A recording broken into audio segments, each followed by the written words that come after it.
to the RunRX Podcast, where we talk about all things running. As many runners know, it's 90% mental. So join Coach Valerie and Coach Caroline as we go through the mental side of running. Welcome back to the RunRX Podcast. I'm your host, Coach Caroline, and I'm here with Coach Valerie. And Coach, we talked last week about kind of this yin and yang, this back and forth that runners have a tendency to do. And actually, I feel like people have a tendency to do, where we're either living in our past or what we think we can do and what we perceive we should be doing, and trying to work beyond where we're at.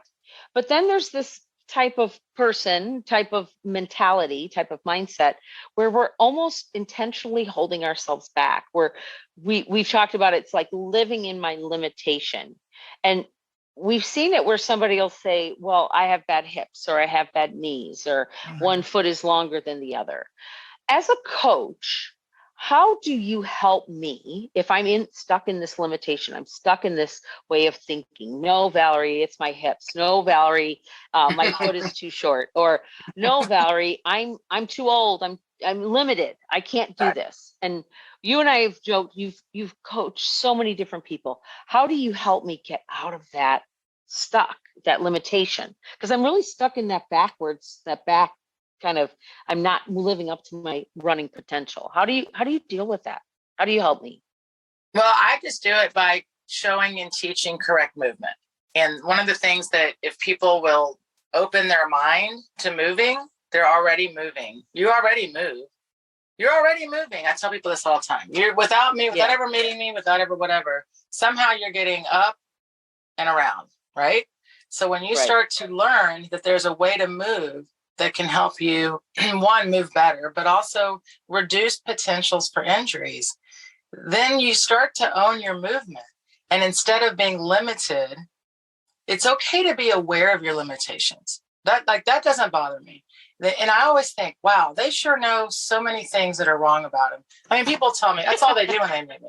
They tell me all of their issues, because when they go to their PT or their chiro or their whatnot, they're told things like, oh my gosh, you have tight hips, or my personal favorite, your glutes aren't firing. We've heard that. If you've ever been a runner going to PT, my God, my shoulders. I hear this all. I'm so tight. I have tight calves.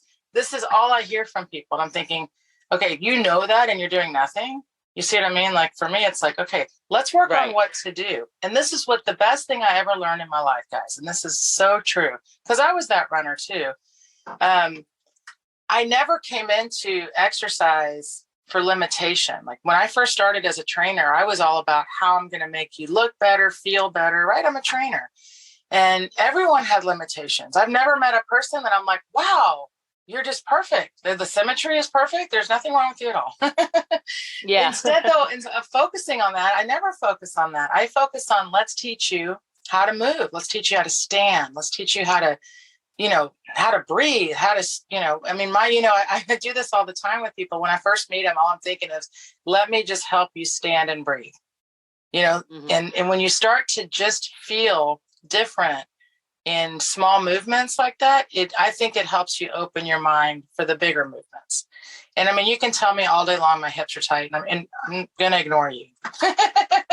I'm going to give you exercises to help with it, of course, but I say to you, stop, this is, she would probably be so upset, but like I have a teenage daughter, and every once in a while she gets a big old zit, and she feels like that's it. That's all you can see. It's just this big old zit. And I'm like, no one's even looking at you. They're so focused on themselves.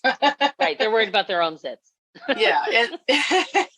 So I'm laughing because as a coach, when someone comes to me, my only thought for them is how to help them move more efficiently, not to change you as a person. But when you start, this is the best part. We see this all the time. Caroline, you help with mindset on this. When we start to show you how to move more efficiently, so many of those other issues start to go away. Yeah. They're not actually, what usually comes up is My foot used to hurt. Now my foot doesn't hurt, but now my calf hurts. Then I got rid of the calf pain. Now my hip, it starts moving around. And I tell them it's because your body is adapting to this new movement. So it is just meaning, it's going to, out of just natural muscle and mind, it's going to adapt, right? It's going to move, it's going to change. And so I kind of want to bring this up because, guys, this happens with everything, and we don't realize it. We think that, like, in running, it's just running, but this also happens maybe if you're strength training. And a story I told in our group recently was, I work out with Valerie. I try to work out with her 3 times a week. I don't always, but my limitations with some surgeries I've had and with being inconsistent mean that on the one hand, I like jump rope. The story I love to tell is I don't like to jump rope. I used to not like to jump rope. And I looked her straight in the eye one day. I was in a snarky attitude. And I said, I hate jump rope. I can't do it.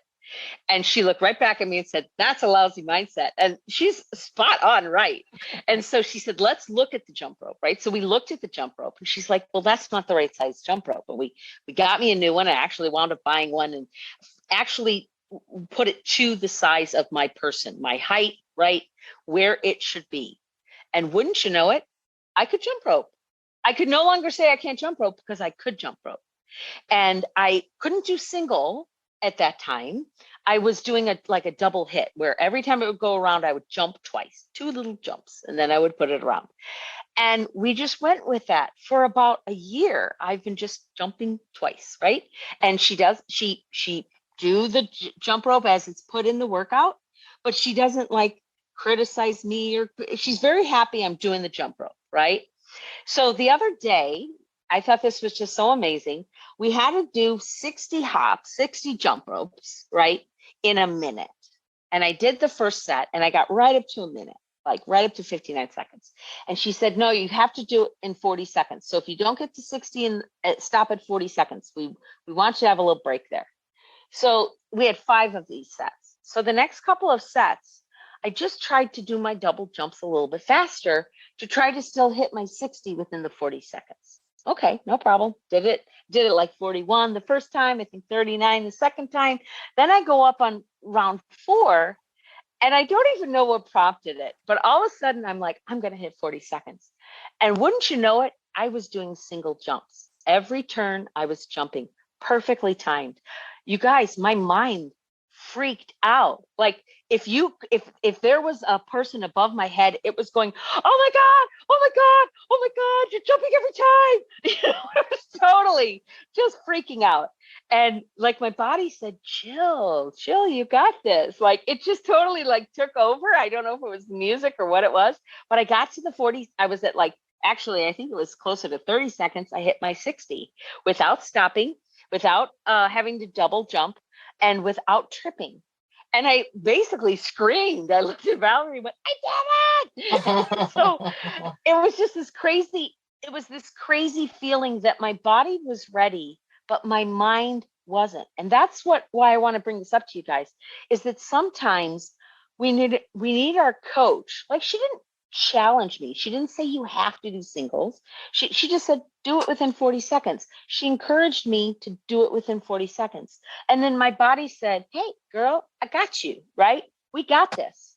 And so just to finish it up, the 5th round, I really tried to not beat myself. Like I said, hey, if you do it, you do it. If you don't, you don't. And I did it again. And the other coach, I love what she said. She works out with us. She said, now you know it's not a fluke. Now you know you can do it. And so I want you guys to realize that having a coach is what gets you out of that funk, that feeling of I can't, I don't do that. I mean, seriously, I was living probably the last 30 years with thinking I can't jump rope, right? I don't jump rope. I'm not good at that. All those I'm not, whatever thoughts I had. And now within the last year, I can jump rope. I can jump rope very well. And I actually thoroughly enjoy jump roping now as a workout. So that's my challenge for you this week. If you're working on what we're doing, look at something else that you're doing. How are you limiting your thoughts and your beliefs? And then how can coaching, working with Valerie you can, if you have a question about your running, reach out and say, hey, I do think I'm stuck in this. I do think I'm stuck in my hips, or I'm stuck in this time. And then come in. We're going to be doing a virtual clinic coming up here in January where we're going to help you with that one thing that might just actually get you out of your funk. And we want you to do that. That brings us so much joy. If you can figure out how to get out of that funk and get past that, that would be just so fantastic for you, for us, and get you to that next level. So with that, guys, I want you to join us next week, because we're going to talk about that other side of the coin where you start feeling like, oh, I got this. I jump roped like a fiend before. Like, how do I keep going? And when your coach is there to help you not overdo it. So we hope you'll join us next week. Thanks, guys. Thank you for joining us on the RunRX Podcast. If you'd like to know more, join us at www.runrx.fit. And if you have additional questions that you'd like answered on the podcast, email us at support@runrx.fit.